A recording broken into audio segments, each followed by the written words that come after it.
Hello friends, welcome back to our channel. ഇതൊരു travel vlog ചാനലാണ്. ആദ്യമായിട്ടാണ് ഒരു ഓൺ വോയിസ് വീഡിയോ ചെയ്യുന്നത്. നമ്മളിപ്പോൾ അബുദാബി ഇൻ്റർനാഷണൽ എയർപോർട്ടിൽ നിന്നും ഉസ്ബെക്കിസ്ഥാനിലുള്ള സമർക്കന്ദിലോട്ടാണ് യാത്ര ചെയ്യുന്നത്. ഇതിന് മുമ്പത്തെ വീഡിയോ ഞാൻ അബുദാബി എയർപോർട്ടിൻ്റെ ഉൾവശം കുറച്ച് വീഡിയോസ് ഷൂട്ട് ചെയ്തിട്ട് പോസ്റ്റ് ചെയ്തിരുന്നു. അതിൽ ഓൺ വോയിസ് ഒന്നും ഉണ്ടായിരുന്നില്ല. ആദ്യമായിട്ടാണ് ഒരു ഓൺ വോയിസ് ചെയ്യുന്നത്. കുറ്റങ്ങളും കുറവുകളൊക്കെ ഉണ്ടാകും. എല്ലാവരും അത് കമൻറ്റ് വഴി അറിയിക്കുക. ബെറ്റർ ആക്കാൻ ശ്രമിക്കും. നമ്മൾ ഏകദേശം ഇപ്പോൾ സമർക്കന്ത് ഇൻ്റർനാഷണൽ എയർപോർട്ടിൽ ലാൻഡ് ചെയ്യാനായിട്ടുണ്ട്. ഫ്ലൈറ്റ് വളരെ താണാണ് പറക്കുന്നത്. നമുക്ക് വീഡിയോയിൽ കാണുന്നത് പോലെ കുറേ പാടങ്ങളും തടാകങ്ങളൊക്കെ കാണാം. ബാക്കിയുള്ള വിശേഷങ്ങളൊക്കെ ഫ്ലൈറ്റ് അവിടെ ലാൻഡ് ചെയ്തതിനു ശേഷം നമുക്ക് കാണാം.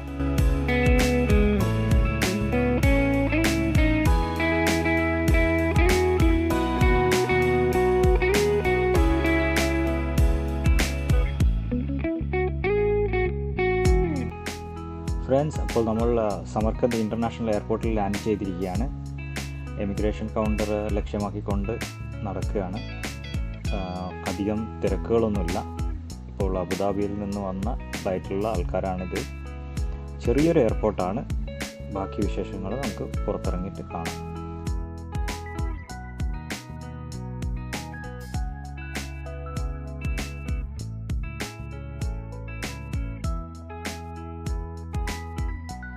Abu Dhabi? I'm actually from India. India? Oh, nice. Every day India? Southern part of India, Kerala. More India, Abu Dhabi? Yes, more India. More friend, more Pakistan, India, Bangladesh, more. Yes, Samarkand, all tour. Yes. ഞാനങ്ങനെ പുറത്തിറങ്ങി എയർപോർട്ടിൽ നിന്നും taxi book ചെയ്തു. ഏകദേശം 16 ദിറംസിന് രജിസ്ഥാൻ സ്ക്വയറിലോട്ട്, എയർപോർട്ടിൽ നിന്നും രജിസ്ഥാൻ സ്ക്വയറിലോട്ട് 16 ദിറംസിന് ഒരു taxi book ചെയ്തു. ഇപ്പോൾ രജിസ്ഥാൻ സ്ക്വയർ ലക്ഷ്യമാക്കിക്കൊണ്ട് പോവുകയാണ്. ഇപ്പോൾ പോയിക്കൊണ്ടിരിക്കുന്നത് നിങ്ങൾക്ക് വീഡിയോയിൽ കാണുന്നത് സിയോബ് ബസാർ എന്ന് പറഞ്ഞ സ്ഥലമാണ്. സമർക്കന്ദിലെ ഒരു ഫേമസ് ബസാറാണ് സിയോബ് ബസാർ. നമ്മുടെ ഡ്രൈവർ ജോണി എന്നാണ് ഡ്രൈവറുടെ പേര്. അവർ ഈ സ്ഥലങ്ങളെക്കുറിച്ചും ഈ ബസാറിനെ കുറിച്ചുമൊക്കെ പറഞ്ഞു തരുമായിരുന്നു. നമുക്ക് മണി എക്സ്ചേഞ്ച് ചെയ്യണമെങ്കിൽ അവിടുന്ന് എക്സ്ചേഞ്ച് ചെയ്യാം, പിന്നെ പർച്ചേസ് ചെയ്യണമെങ്കിൽ സിയോബ് ബസാറിൽ വന്നാൽ മതി എന്നുള്ള കാര്യങ്ങളൊക്കെ വ്യക്തമാക്കി തരുമായിരുന്നു. അങ്ങനെ രജിസ്ഥാൻ സ്ക്വയറിൽ എത്തിയിരിക്കുകയാണ്. രജിസ്ഥാൻ സ്ക്വയറിൻ്റെ കോമ്പൗണ്ടിനുള്ളിലാണുള്ളത്. നമ്മുടെ ജോണി രജിസ്ഥാൻ സ്ക്വയറിൻ്റെ പിൻവശത്തുള്ള ഗേറ്റിൽ ഡ്രോപ്പ് ചെയ്തു. അവിടുന്ന് ഗാർഡനിലൂടെ രജിസ്ഥാൻ സ്ക്വയറിലേക്ക് ലക്ഷ്യമാക്കിക്കൊണ്ട് നടക്കുകയാണ്. നല്ല കാലാവസ്ഥയാണ്. ഞാൻ മെയ് മാസം ഫസ്റ്റ് വീക്കാണ് ട്രാവൽ ചെയ്തത്. ആ സമയത്തും ഇതൊരു ഉച്ച സമയം 1-1:30 ആ സമയത്താണ് ഈ വീഡിയോ ഞാൻ ഷൂട്ട് ചെയ്യുന്നത്. നല്ല കാലാവസ്ഥയാണ്. നല്ല തണുത്ത കാറ്റ് കിട്ടുന്നുണ്ടായിരുന്നു. അതുകൊണ്ട് ക്ഷീണമൊന്നും തോന്നുന്നില്ല. നടക്കാനുള്ള നല്ല എനർജി ഉണ്ട്. നല്ല ബ്രീസ് കാറ്റായിരുന്നു. നല്ല തണുത്ത കാറ്റായിരുന്നു. ഓക്കെ, ബാക്കിയുള്ള വിശേഷങ്ങൾ രജിസ്ഥാൻ സ്ക്വയറിൻ്റെ ഉള്ളിൽ കയറിയിട്ട് നമുക്ക് കാണാം.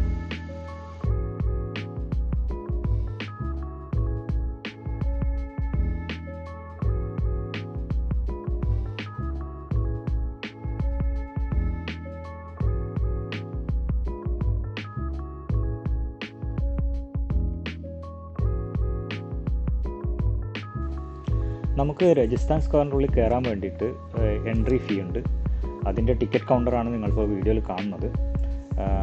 20 UAE ദിറംസ് ആണ് വിദേശികൾക്ക് അതിൻ്റെ ഉള്ളിലേക്കുള്ള എൻട്രി ഫീസ്. ഏകദേശം 60 ഉസ്ബെക്കിസ്ഥാൻ സോമ്പ് വരും. അതുപോലെ അവിടുത്തെ സ്വദേശികൾക്ക്, അവിടുത്തെ സിറ്റിസൺസിന് 40 ഉസ്ബെക്കിസ്ഥാൻ സോമാണ് അവർ അതിൻ്റെ ഉള്ളിലേക്കുള്ള എൻട്രി ഫീ ആയിട്ട് ചാർജ് ചെയ്യുന്നത്.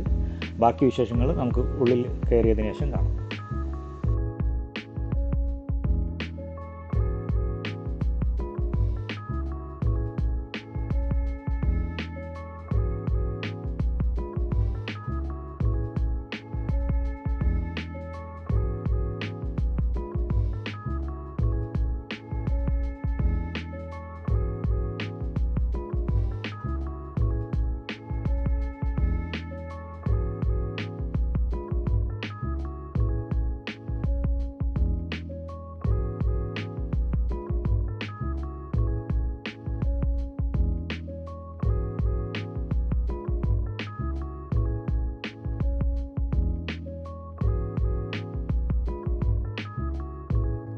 ഈ രാജസ്ഥാൻ സ്ക്വയർ എന്ന് പറയുന്ന സ്ഥലം പണ്ട് കാലങ്ങളിൽ ഈ രാജാക്കന്മാരുടെ രാജകീയ വിളംബരങ്ങൾ കേൾക്കാൻ ആളുകൾ ഒത്തുകൂടിയ ഒരു സ്ഥലമായിരുന്നു എന്നാണ് പറയപ്പെടുന്നത്.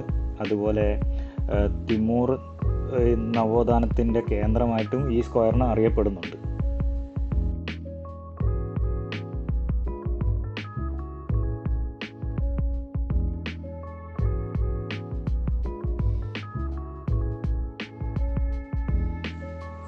നമുക്കിവിടെ 3 കെട്ടിടങ്ങൾ കാണാം. അതായത് പേർഷ്യൻ വാസ്തു വിദ്യയിലുള്ള 3 മദ്രസകളാണ് ഇവിടെ നമുക്ക് കാണാൻ പറ്റുന്നത്. ചെറിയ ചെറിയ ടൈൽസ് വെച്ചിട്ട് നല്ല ഭംഗിയോടുകൂടെ നല്ല കളർ കോമ്പിനേഷനിൽ ചെയ്തിരിക്കുന്ന 3 മദ്രസകളാണ് നമുക്കിവിടെ കാണാൻ പറ്റുക. പഴയ കാലത്തെ പേർഷ്യൻ വാസ്തുശില്പി വിദ്യകൾ എന്തൊക്കെയാണെന്ന് നമുക്കിത് ക്ലോസ് ആയിട്ട് നോക്കുമ്പോൾ നമുക്കിത് അടുത്ത് നിന്ന് വീക്ഷിക്കുമ്പോൾ മനസ്സിലാവും. നല്ല അത്ഭുതം തോന്നുന്ന രീതിയിലുള്ള വർക്കുകളാണ് ഈ ടൈൽസ് വെച്ചിട്ട് ഇവർ ഇതിൽ ചെയ്തിരിക്കുന്നത്.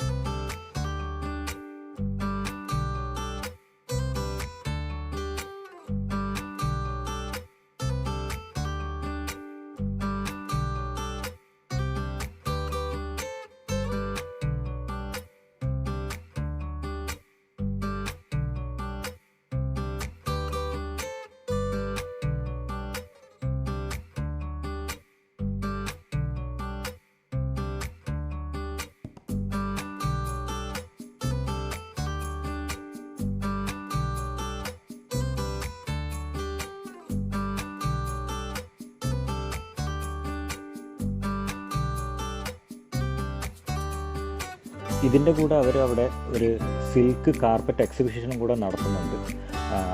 നല്ല പട്ടുനൂലിൽ ചെയ്തെടുത്ത കാർപ്പറ്റുകൾ നമുക്കവിടെ കാണാൻ പറ്റും. ഈ ചുവരിലൊക്കെ കാണുന്നത് പട്ടുനൂലിൽ ചെയ്ത കാർപ്പറ്റുകളാണ്. പലതരം ഡിസൈനിലും പലതരം കളറിലും പലതരം ഭംഗിയുള്ള പട്ടുനൂലിൽ ചെയ്ത കാർപ്പറ്റുകൾ നമുക്കവിടെ കാണാം. അവിടെ ഒരു സ്ത്രീ അവിടെ ഇരുന്ന് പട്ടുനൂലിൽ കാർപ്പറ്റ് നിർമ്മിക്കുന്നത് നമുക്ക് കാണാൻ പറ്റും. അത് കാണാൻ കുറേ പേര് തടിച്ചു കൂടിയിട്ടുമുണ്ട്.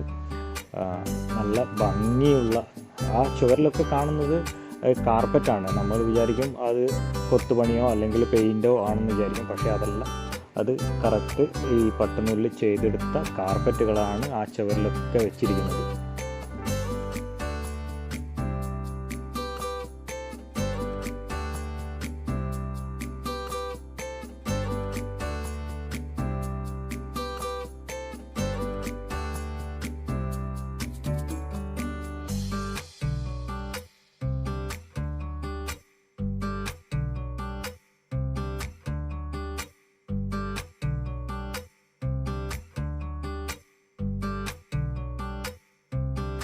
ഞാൻ ആദ്യം പറഞ്ഞതുപോലെ ഈ 3 കെട്ടിടങ്ങളും 3 മദ്രസകളാണ്. 3നും അതിൻ്റേതായ പേരുകളും അവർ കൊടുത്തിട്ടുണ്ട്. ഒന്നാമത്തത് ഉലൂബേഗ് മദ്രസ എന്നാണ് ഒന്നിൻ്റെ പേര്. അത് നിർമ്മിച്ചിരിക്കുന്നത് 1417 വർഷം ആരംഭിച്ചു. 1420 വർഷം അതിൻ്റെ പണി പൂർത്തിയാവുകയും ചെയ്തു. രണ്ടാമത്തെ മദ്രസയുടെ പേര് ഷേർദോർ മദ്രസ എന്നാണ്. അതിൻ്റെ പണി ആരംഭിച്ചത് 1619 വർഷമാണ്. അതിൻ്റെ പണി പൂർത്തിയാവുന്നത് 1636 വർഷമാണ് അതിൻ്റെ പണി പൂർത്തിയാവുന്നത്. മൂന്നാമത്തെ മദ്രസയുടെ പേര് തില്യ കോരി മദ്രസ എന്നാണ്. അതിൻ്റെ പ്രൊണൗൺസിയേഷൻ കറക്റ്റാണോ എന്നറിയില്ല. അതിൻ്റെ പണി തുടങ്ങുന്നത് 1646 വർഷവും പണി പൂർത്തീകരിക്കുന്നത് 1660 വർഷമാണ് അവിടെ എഴുതി വച്ചിരിക്കുന്നത്.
ഇതിനുള്ളിൽ നമുക്കൊരു ചെറിയൊരു പള്ളി കാണാം. പഴയ കാലത്തുള്ള ഒരു പള്ളിയാണെന്നാണ് തോന്നുന്നത്. അവിടെ കുറച്ച് പേര് നിസ്കരിക്കുന്നുണ്ടായിരുന്നു.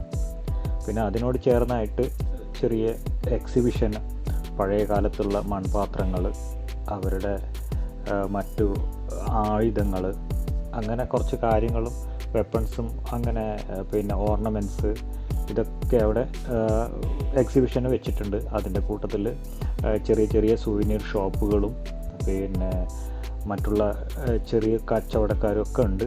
അവർക്ക് ഷോള്, ജാക്കറ്റ്സ്, അങ്ങനെ സുവനീഴ്സ്, ഓർണമെൻറ്റ്സ്, അങ്ങനെ പല സാധനങ്ങളും വിൽക്കുന്ന പലതരം കച്ചവടക്കാരെ നമുക്കവിടെ കാണാൻ പറ്റുന്നുണ്ട്.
അങ്ങനെ രണ്ടാമത്തെ മദ്രസയുടെ അതിമനോഹരമായ കൊത്തുപണികളും വാസ്തുശില്പങ്ങളും എല്ലാം കണ്ട് ഞാൻ ഇറങ്ങി മൂന്നാമത്തെ മദ്രസ ലക്ഷ്യമാക്കി പോവുകയാണ്.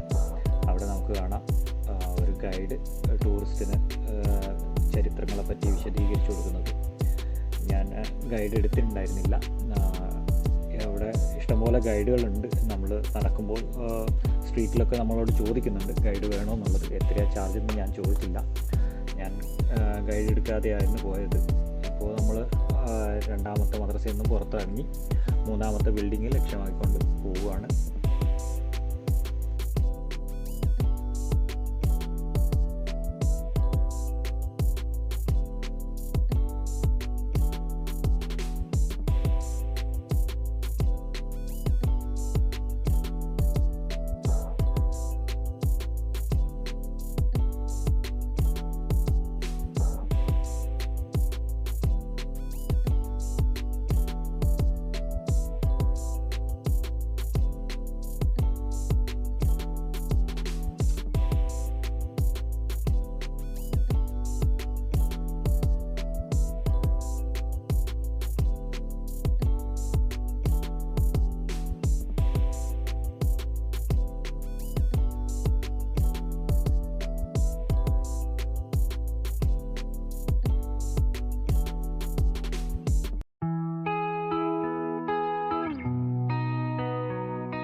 രണ്ടാമത്തെ മദ്രസയുടെ വീഡിയോയോട് കൂടി തന്നെ ഈ വീഡിയോ അവസാനിക്കുകയാണ്. ആദ്യ ദിവസം തന്നെ 2-3 സ്ഥലങ്ങളിൽ പോയിട്ടുണ്ട്. എല്ലാം ഒരു വീഡിയോയിൽ ഉൾപ്പെടുത്താൻ പറ്റാത്തത് കൊണ്ടാണ് സെഷൻസായിട്ട് പോസ്റ്റ് ചെയ്യുന്നത്. ഈ വീഡിയോ ഇഷ്ടപ്പെട്ടെന്ന് കരുതുന്നു. ഇഷ്ടപ്പെട്ടിട്ടുണ്ടെങ്കിൽ നിങ്ങളെ സപ്പോർട്ട് ലൈക്കായും ഷെയറായിട്ടും നിങ്ങൾ അറിയിക്കുക. അതുപോലെ എന്തെങ്കിലും കുറ്റങ്ങളും കുറവുകളും ഉണ്ടെങ്കിൽ നിങ്ങൾ കമൻറ്റ് വഴി അറിയിക്കുക. ഞാൻ ബെറ്ററാക്കാൻ ശ്രമിക്കും. Thanks for watching. Once again good luck to every one.